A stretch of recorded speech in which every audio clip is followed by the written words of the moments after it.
Assalamualaikum warahmatullahi wabarakatuh. الفاتحة إلى حضرة النبي المصطفى سيدنا وحبيبنا وشفيعنا ومولانا محمد وعلى آله وأزواجه وذرياته وأهل بيته وجميع الأنبياء والمرسلين والشهداء والصالحين والعلماء العاملين على هذه النية وكل نية صالحة. الفاتحة. أعوذ بالله من الشيطان الرجيم. بسم الله الرحمن الرحيم.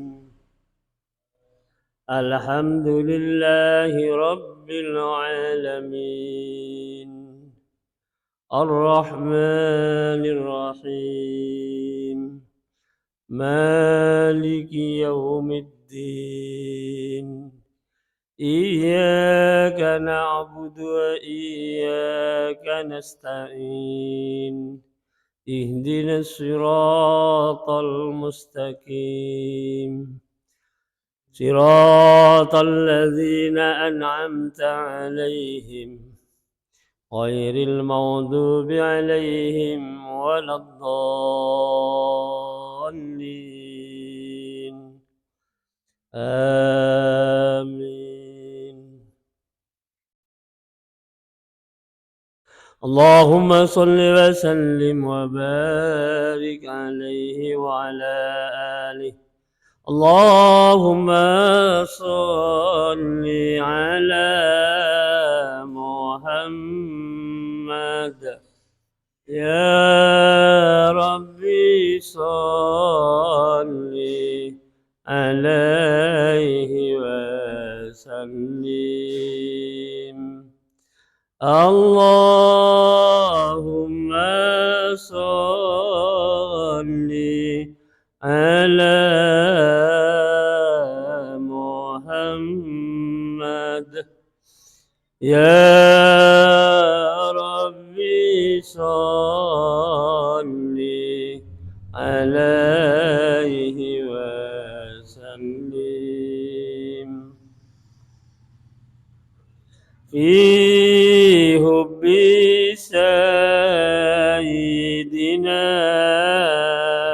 محمد نور لبدر الهدى متمم. اللهم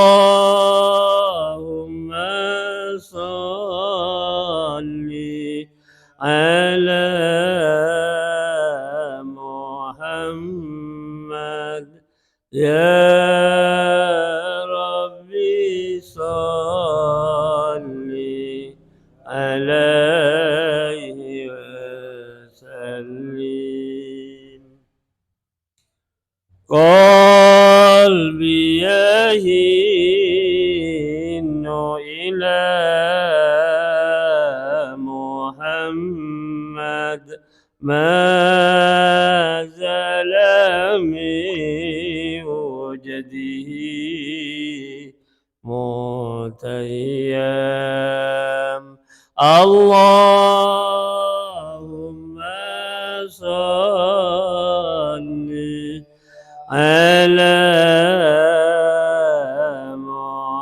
محمد يا ربي صل عليه وسلم.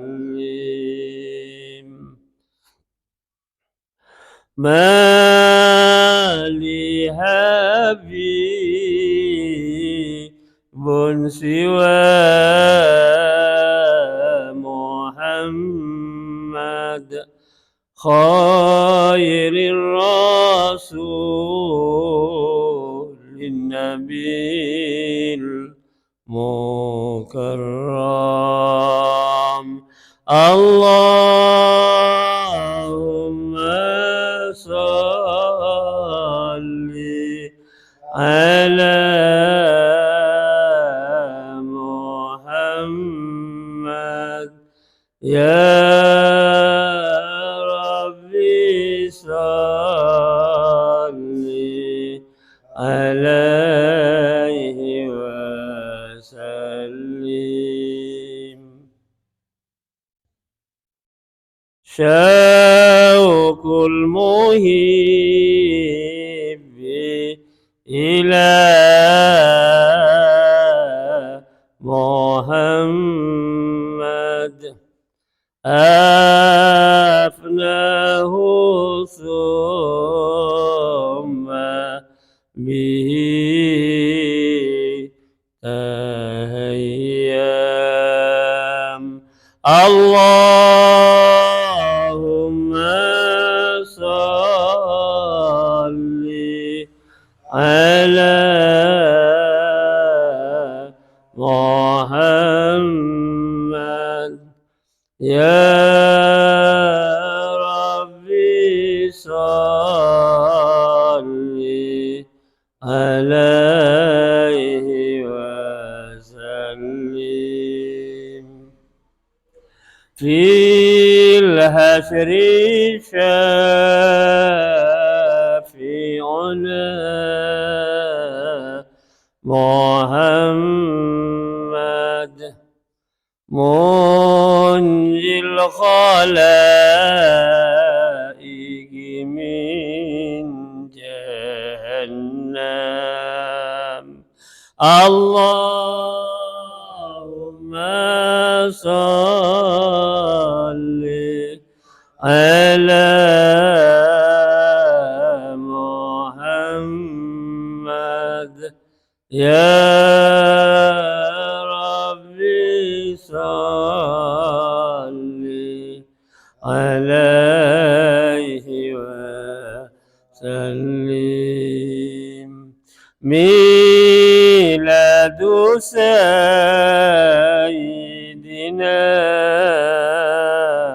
محمد أم القرى بلد معظم. اللهم صل على محمد يا ربي صل عليه وسلم.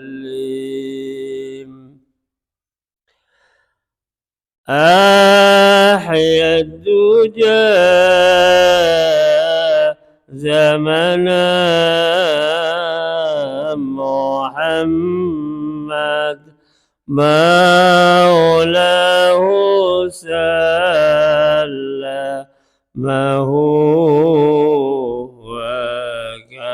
وكلم. اللهم صل على محمد يا ربي صل عليه وسلم. أدعوك أحمد يا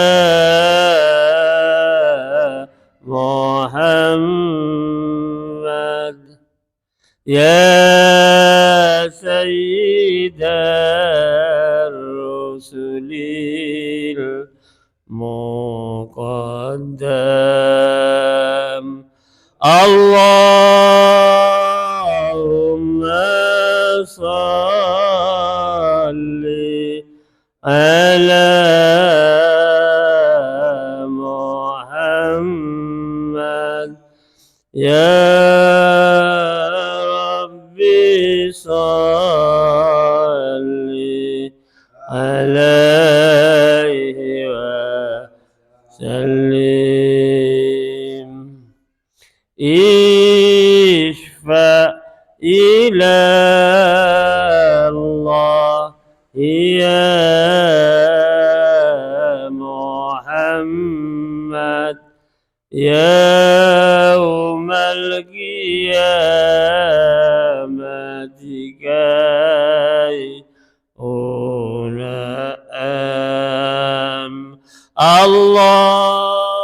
اللهم صل على محمد يا ربي صل عليه وسلم اللهم صل وسلم وبارك عليه وعلى آله الجنة ونعيمها سعد لمن يصلي ويسلم ويبارك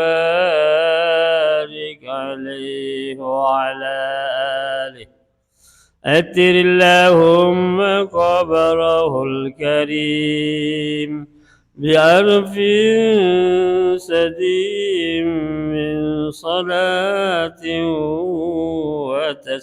وتسليم اللهم صل وسلم وبارك عليه وعلى آله.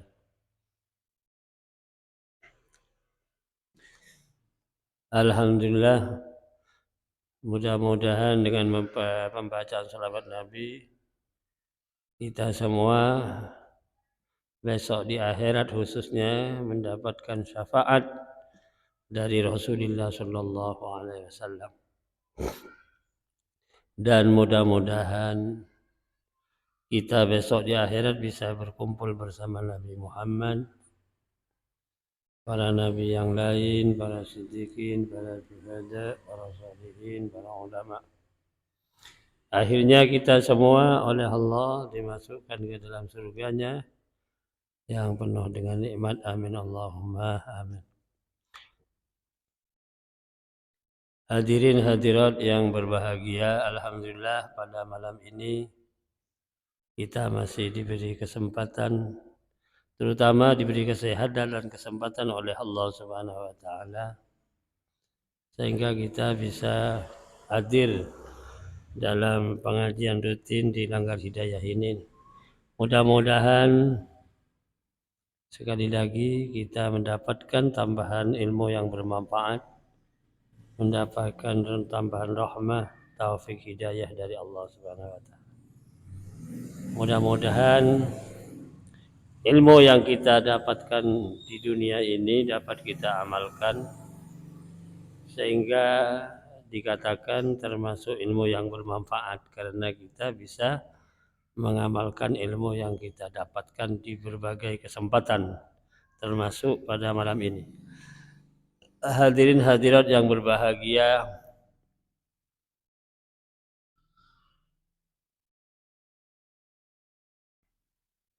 alhamdulillah juga kita termasuk hamba Allah umat Muhammad yang senantiasa berusaha semampu kita untuk melaksanakan perintah Allah dan juga menjauhi larangannya sehingga kita tergolong hamba Allah yang takwa. Hamba Allah yang takwa kan sudah kita ketahui bersama bahwa orang yang melaksanakan semua perintah Allah dan juga meninggalkan semua larangannya itu takwa namanya. Ada dari substansi ketakwaan itu mengena kepada pribadi-pribadi, perorangan, disebut diantaranya perilaku dan sikapnya itu seperti orang yang senantiasa zuhud. Zuhud itu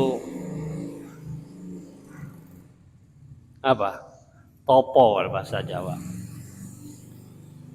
Itu bagian dari substansi orang yang takwa. Az-zahid man yataharrazu anis syubahati wal makruhati fit tijarat. Ada istilah yang namanya orang yang zuhud itu adalah orang yang menjaga dan memelihara dirinya jauh dari hal-hal yang syubhat dan yang dimakruhkan, terutama di dalam masalah perdagangan itu. Itu zahid namanya. Zahid itu ada dua kategori, atau dengan bahasa yang lain ada yang kuantitas, ada yang kualitas. Kualitas itu memang dia tidak punya harta, karena memang tidak ngurusi urusan bondo dia. Hidupnya itu beda dengan awak dewi ini ya 24 jam memikirkan urusan dunia lah. Kalau yang orang zuhud itu tidak ke situ. Itu kualitas namanya, kuantitas. Ada yang disebut zahid kualitas, mungkin dia orang kaya, tetapi kekayaannya tidak masuk dalam benaknya atau dalam hati jiwa dia, tidak ter, tidak terkontaminasi dengan harta yang dimiliki. Sehingga zahid dalam hal kualitas. Kalau yang kuantitas tadi memang betul tidak punya apa-apa. Di dalam kitab diterangkan az-zahid may yataharrazu anis syubahat wal makruhat fid dajar.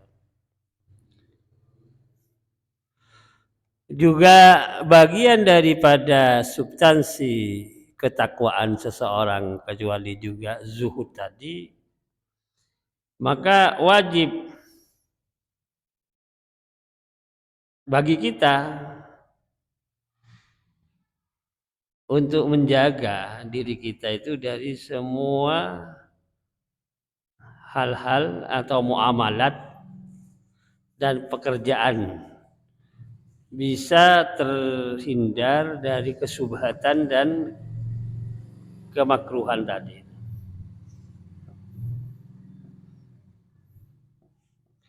Jadi diri kita melakukan apa saja tidak tergambar tindakan itu syubhat di antara halal dan haram. Syubhat itu ndak cetol lek cara Jawa. Ya Allah.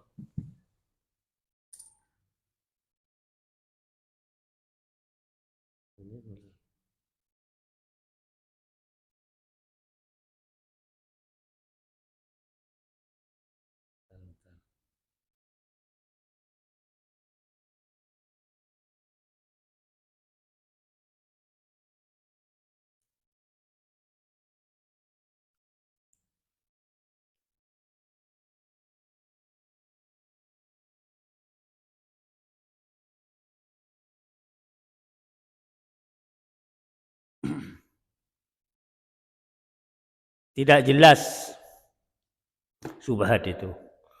Makruh itu memang andai kata dilakukan tidak kena sanksi, tetapi kalau niat ditinggalkan dapat pahala, makruh namanya. Di sini dikatakan wa kadzalika yajibu fi sairil muamalati wal hirafi. Seperti zahid juga artinya harus dijaga dari subhat dan makruhat. Wajib di dalam sekabihani nyambut gawe.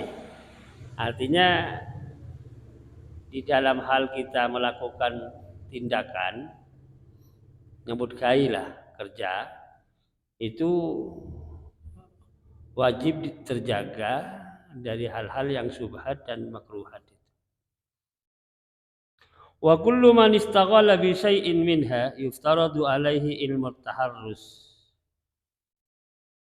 anil harami fihi. Semua orang yang sibuk melakukan dengan sesuatu daripada muamalat itu, maka diwajibkan atasnya untuk mempunyai ilmu dan mempelajari dan mengetahui tata caranya menjaga dari hal-hal yang diharamkan. Jadi contohnya ya,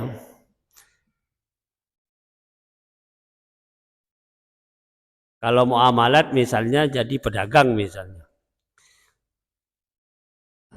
kita harus tahu caranya bagaimana kalau mengadakan transaksi jual beli, baik dia kulaan atau jual barang, itu harus tidak lepas dari aturan-aturan tentang ilmu perdagangan.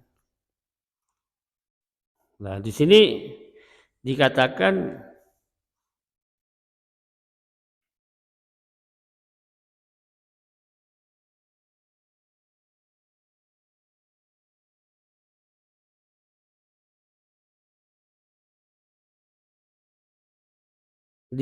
di sini bahwa wa kullu man istaghala bi syai'in minha yuftaradu alaihi ilmu taharrus anil haram fihi. Orang yang biasa bermuamalah, kerjalah sehari-hari, dagang, jadi petani, ya walhasil usaha ada, punya pabrik dan lain sebagainya. Itu wajib baginya untuk mengetahui tata caranya menjaga diri dari hal-hal yang diharamkan.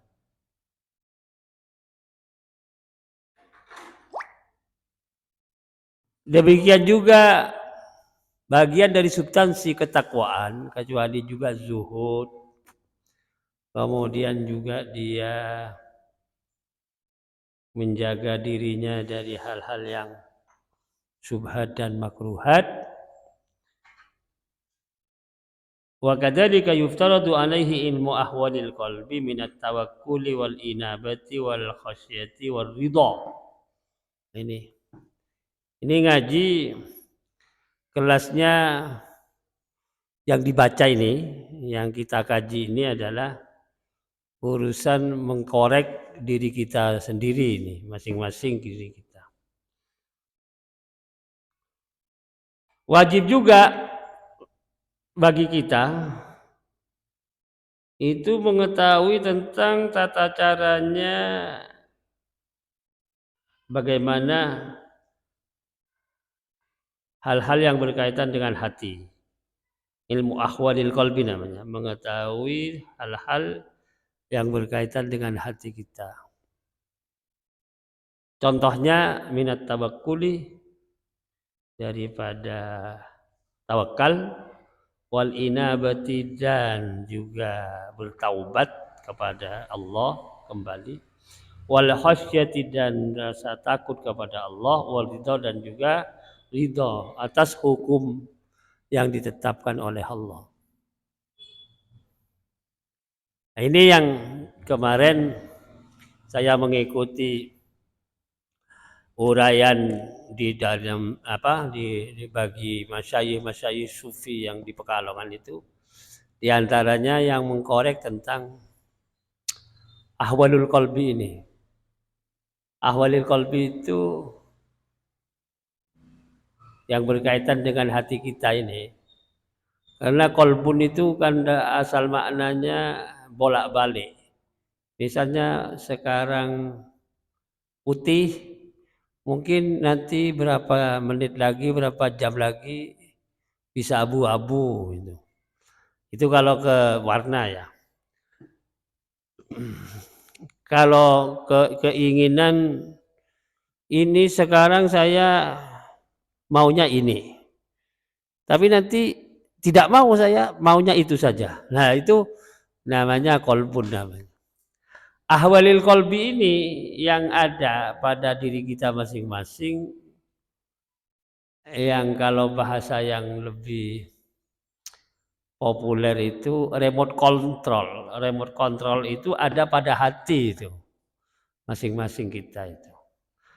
Kenapa begitu? Iya, karena Rasulullah bersabda itu. Inna fil jasadi mudghah. Idza saluhat saluhal jasadu kullu wa idza fasadat fasadal jasadu kullu ala wahiyal qalb. Sesungguhnya di dalam jasad itu ada hati. Ada sekumpal darah ceritanya. Inna fil jasadi mudghah, sekumpal darah. Idza saluhat saluhal jasadu kullu. Apabila segumpal darah itu baik, maka semua jasad itu, sekujur tubuh itu akan baik.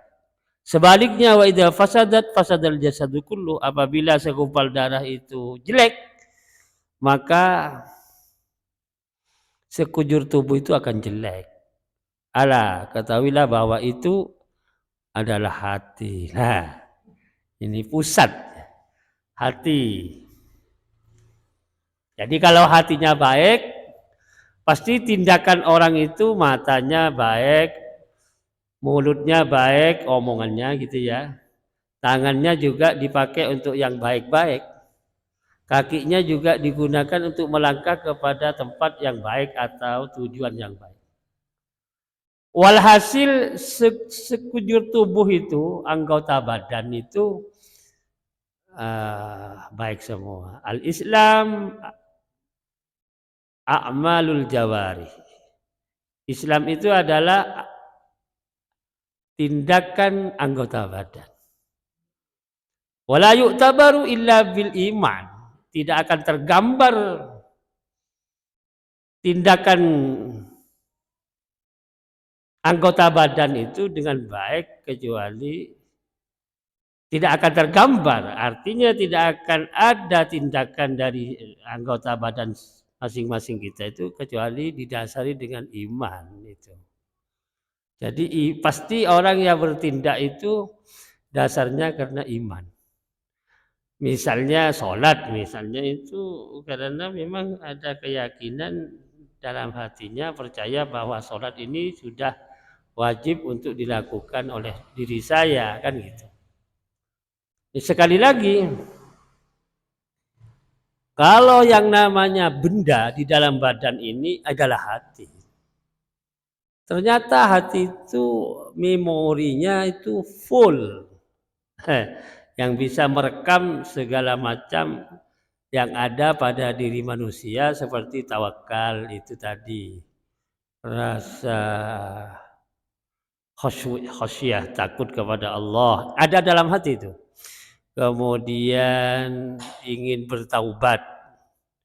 Merasa rela atas ketetapan dari Allah. Itu terakomodir dalam hati. Kemudian sekumpal darah itu mengakomodir, menampung segala macam jenis-jenis sifat kemanusiaan dan kebinatangan. Ada. Ya, sebaliknya kalau yang tidak baik ada di dalam hati tentu. Oleh sebab itu, supaya hati itu mengarah, mengeluarkan memori yang implikasi dari tindakan memori yang ada dalam hati itu, tindakan anggota badan itu positif gitulah. Oleh sebab itu di sini dikatakan bahwa yuftaradu alaihi ilmu ahwalil qalbi minat tawakkul wal inabah wal khasyah wal ridha.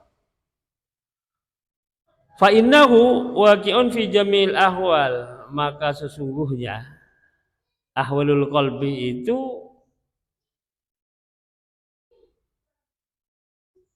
yaitu merupakan fungsi dari semua hal-hal yang ada pada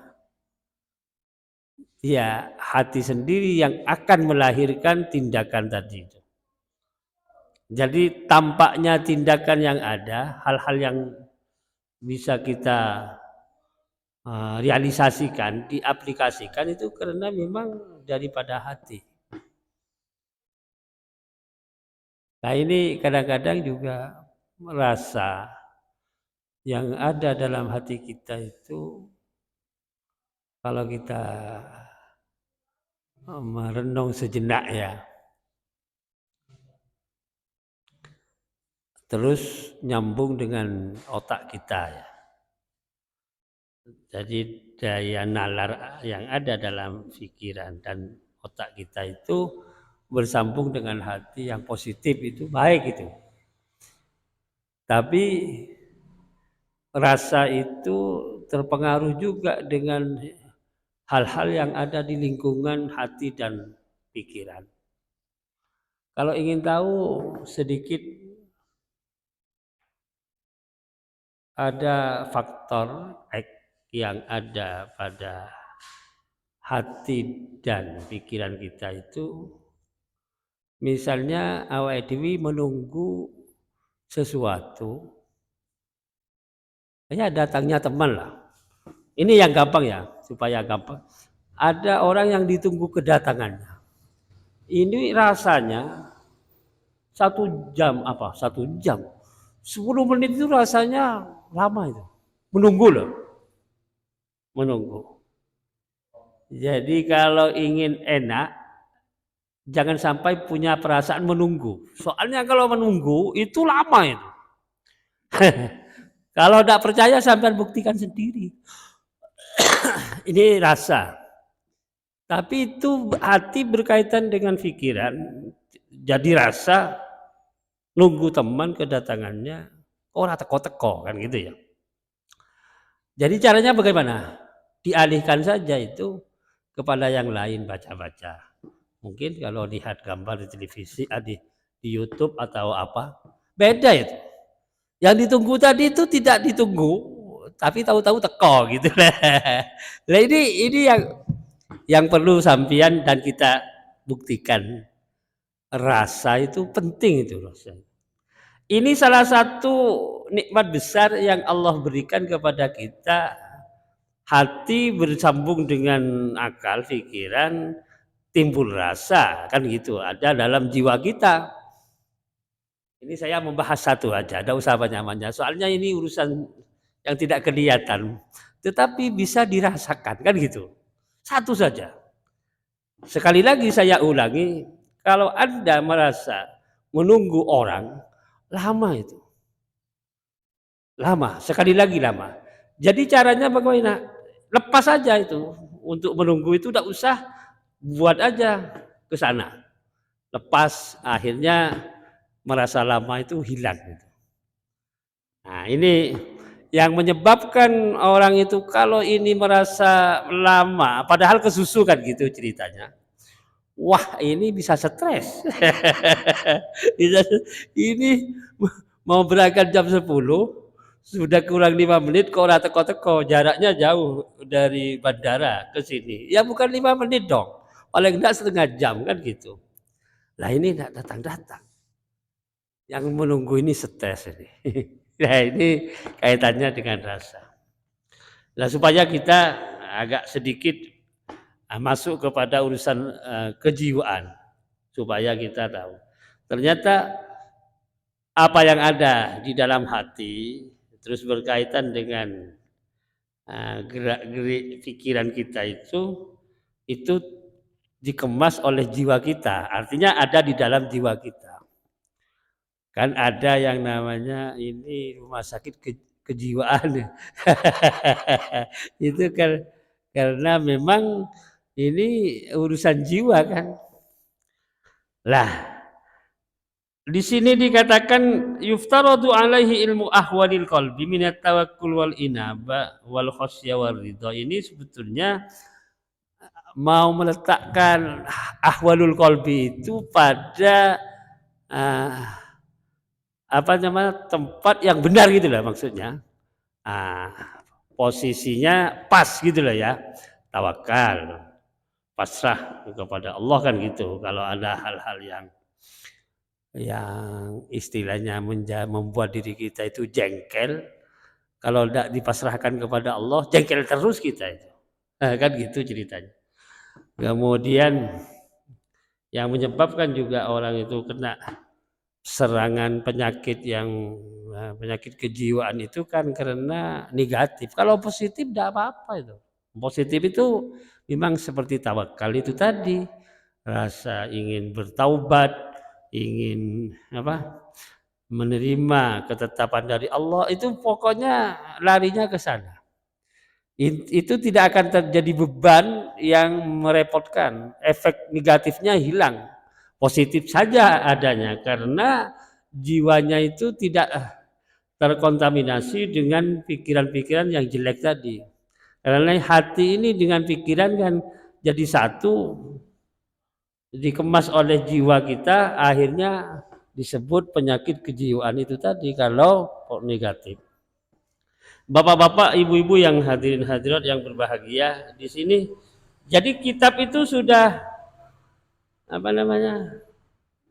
sudah memberi gambaran sedemikian rupa supaya kita ini menjadi hamba Allah yang punya ketenangan, supaya tenang gitulah, tenang.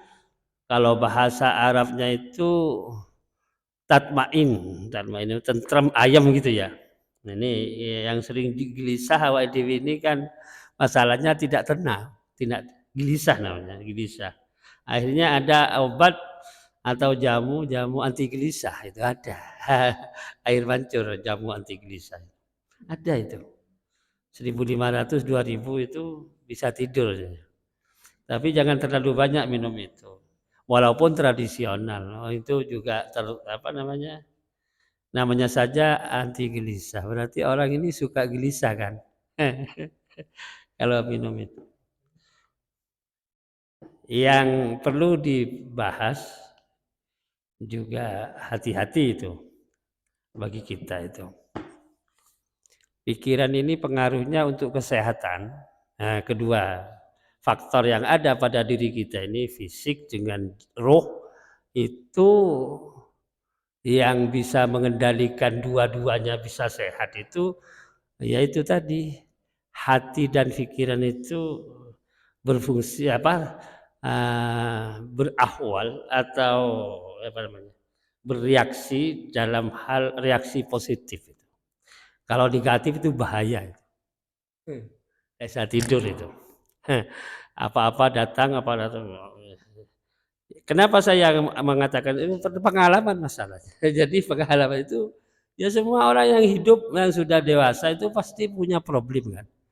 Ini kalau hatinya itu tidak dipenuhi dengan itu tadi 4 fungsi yang ada pada perbaikan hati, tawakal, inabah, kembali kepada Allah, kemudian khosyah, merasa ya takut kepada Allah dan ridho menerima ketetapan Allah, itu pasti tergoncang itu.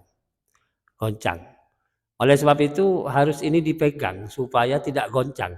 Kalau goncang jiwa kita gawat itu. Tidak ada obat yang bisa menyembuhkan kecuali kembali kepada Allah tadi. 4 itu. Ya tawakal, inabah, khosyah dan ridho. 4 obat sebetulnya. Lah ini ada pada orang yang ahli, maaf ya, yang kalau bahasa sekarang ini ahli thariqat itu. Ahli thariqat itu orang yang memang mau mengamalkan secara hakiki, ada pembimbingnya, mursyid namanya. Supaya hatinya itu bersih, jauh dari kotoran-kotoran yang bertentangan dengan 4 hal tadi. Dari rasa tawakal, inabah, khosyah dan ridho. Saya ini mengorek agak dalam sebab urusan dalam yang dibahas. Itu memang kemarin dari berbagai masyayikh dari luar negeri itu 38 negara yang datang. Itu poinnya itu urusan awal dewi ini ke sana. Iya, dari bermacam-macam bahasa yang berbeda-beda, redaksi yang berbeda-beda, definisi yang berbeda-beda, Tapi natijahnya, poinnya adalah intisari dari semua larinya ke sini, ke masalah ahwalul qalbi. Semua. Ya ternyata betul.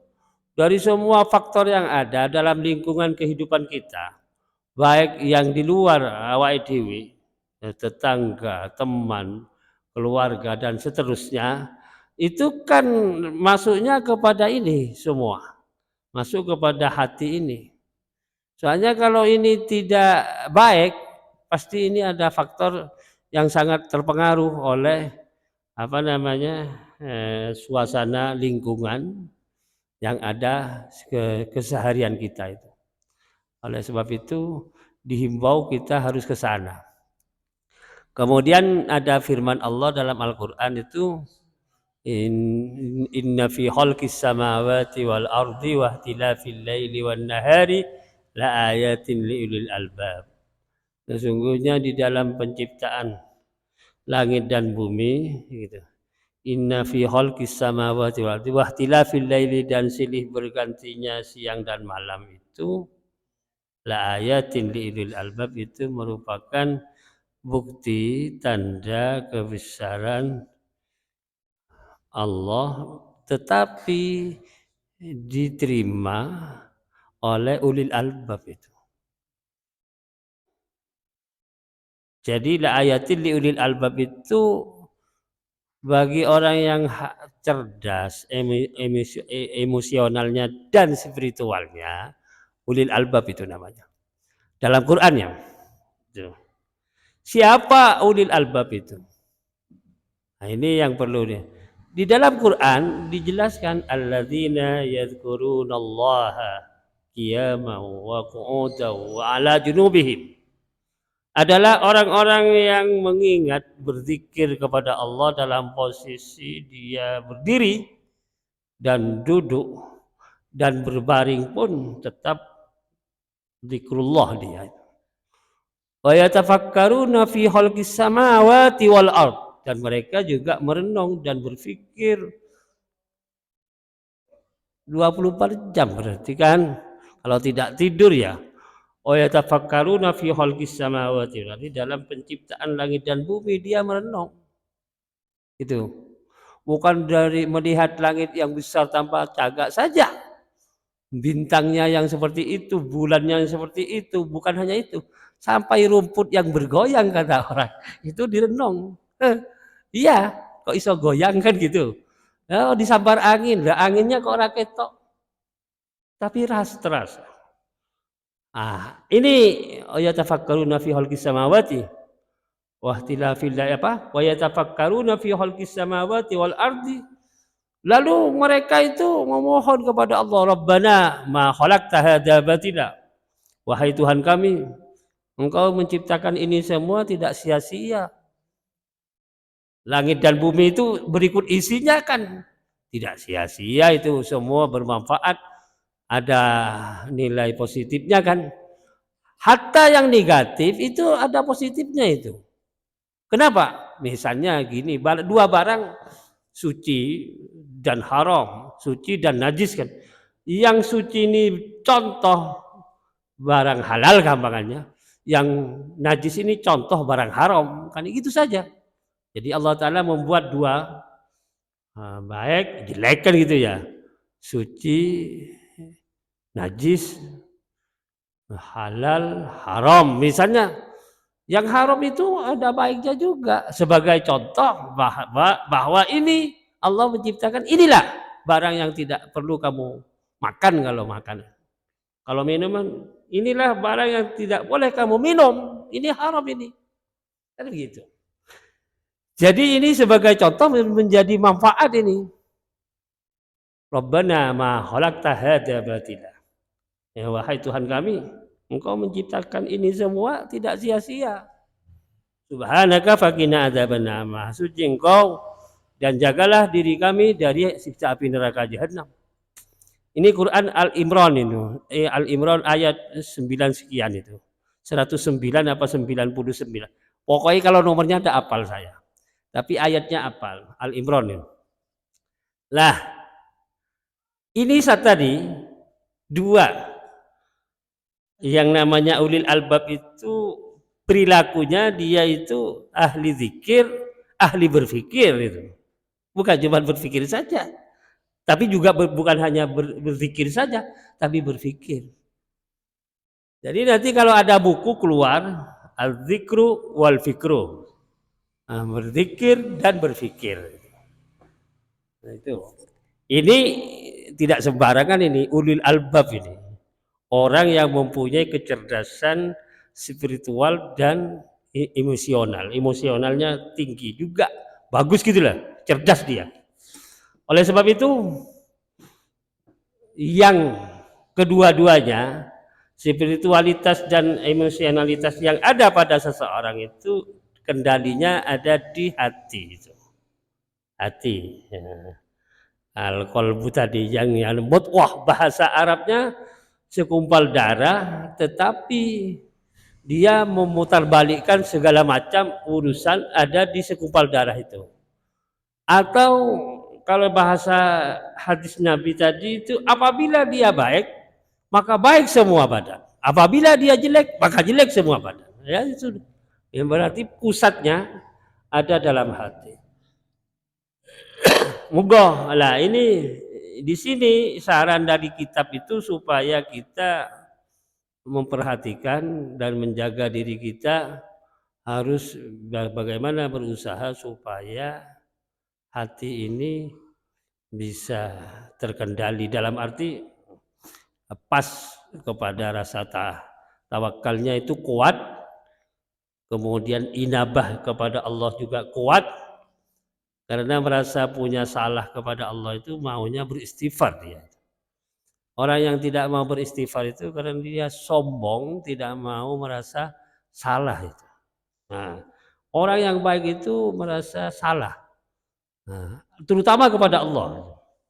Itu baru dia itu inabahnya kuat itu. Inabah itu kembali saja kepada Allah. Banyak istighfarnya dia. Taubatan nasuha kalau bahasa Qur'annya itu tubu ilallah taubatan nasuha, ini al-inabah namanya. Jadi kembali kepada Allah dengan kembali secara baik-baik. Artinya bertaubat itu. Tubu ilallahi taubatan nasuha. Bapak-bapak, ibu-ibu hadirin hadirat yang berbahagia, sekilas bahwa mengkorek hati yang ada pada semua kita ini, termasuk manusia semua, itu jangan lupa supaya tidak mudah stres, itu rasa tawakal, inabah dan khosyah dan ridho, empat. Itu harus ada pada hati kita. Kalau tidak, kita mudah stres itu. Artinya menghadapi persoalan tidak akan mampu kita menahan persoalan tadi ke jalan yang lebih baik. Karena dipengaruhi oleh macam-macam ajakan hawa nafsu barang. Hawa nafsu setan bahasa yang lebih keras, hawa nafsu ammarah. Kalau dalam Al-Quran itu kan innan nafsah la ammaratum bisu, kan gitu ya. Sesungguhnya nafsu itu mengajak kepada kita masing-masing itu kepada tindakan su itu tindakan jelek itu. Illa ma rahima rabbi, kecuali memang mendapatkan kasih sayang dari Allah. Jadi ini mohon kepada Allah banyak doa supaya dicintai Allah dan disayang. Rahmat itu kan kasih sayang Allah. Bapak-bapak dan ibu-ibu yang berbahagia, sekian uraian sedikit. Kalau terlalu dalam itu memang rotokan. Soalnya ini urusan hati. Hati itu kan dalam sekali. Padahal ini juga perlu. Kalau dalam ilmu syariat yang wajib bagi kita itu untuk mengetahui 3 macam ilmu. Ya, satu ilmu syariat yang berkaitan dengan tata cara kita beribadah, tata cara kita bermuamalah, itu ilmu syariat namanya. Fikih bahasa yang lebih populer itu. Yang kedua ilmu akidah. Nah, ilmu akidah ini tata cara kita supaya keyakinan itu benar. Nah, keyakinan kita itu benar. Tidak seperti orang yang sering kita ikuti bersama. Yakin, saya percaya, saya iman, tapi dia tidak layuk tabaru. Amalul jawari dari dia cuman ngomong percaya tok, tapi kon salat moh, itu bukan iman itu. Itu perspektif Islam bukan iman. Yang namanya iman kepada Allah itu dia itu pasti bertindak dengan tindakan yang positif, salat misalnya, puasa, ya kan? Itu namanya iman. Kalau cuma percaya tok itu namanya kamu palsu. Dikatakan di dalam kitab itu namanya bahasa bahasa di sini itu dikatakan aliran kepercayaan. Kan gitu. Wah, apa namanya? Ada yang lebih Jawa itu. Cuman percaya. Bahkan saking percaya ini sopo sing ngecet lombok katanya.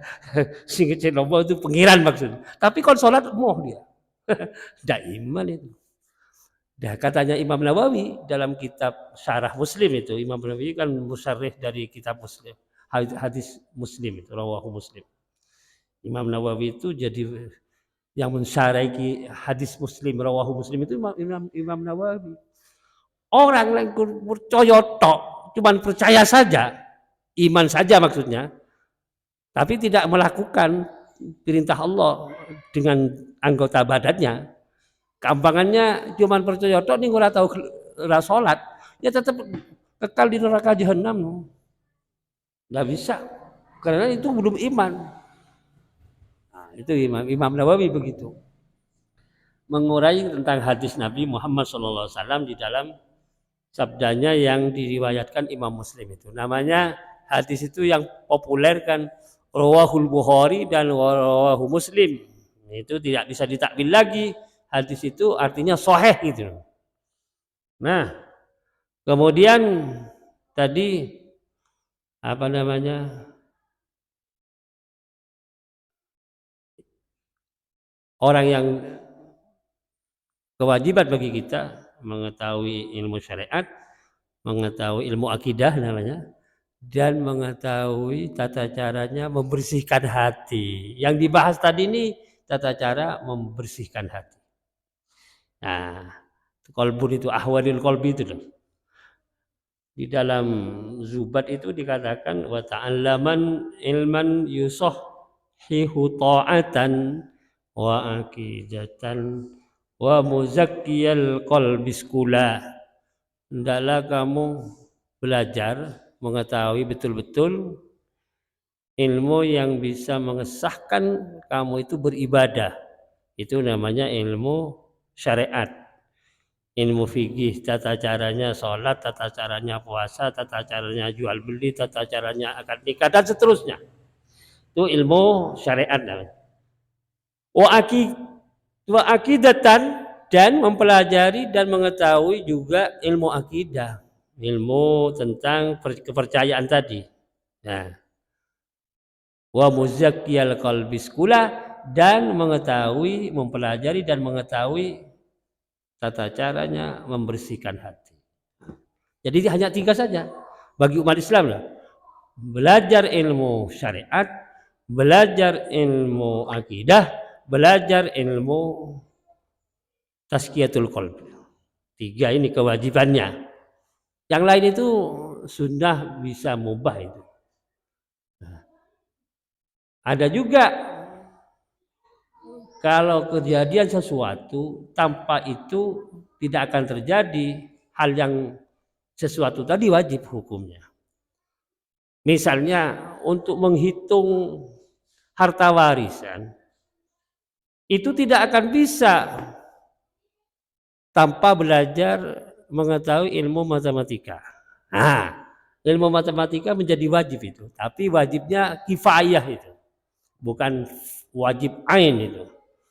Kalau wajib ain itu masing-masing individu, tapi kalau kifayah di kauman ini ada yang ahli matematika 1 sehingga umpama ada tetangga yang meninggal dunia terus hartanya mau diwaris oleh anak-anaknya, caranya mewaris itu tidak bisa. kecuali ada orang yang ahli matematika tadi, maka ilmu matematika wajib. Ini yang perlu dipelajari. Kemudian ilmu-ilmu yang lain. Ya, kalau tidak wajib, mestinya sunnah. Ya ada yang mubah-mubah saja.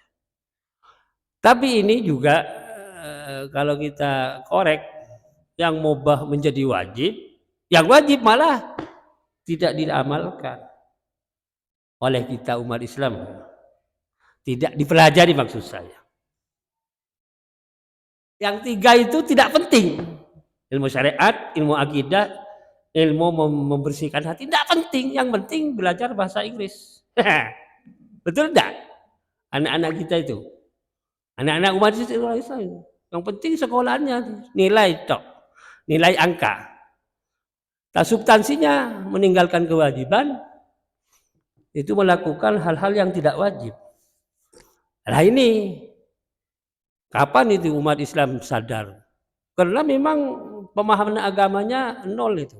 Pemahaman agamanya nol.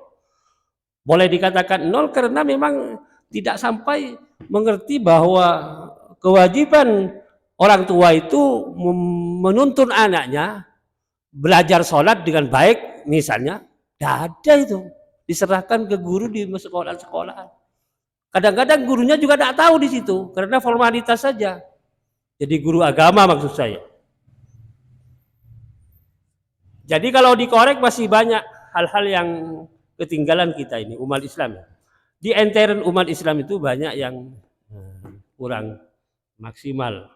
Oleh sebab itu ke depan umat Islam kuduni ya.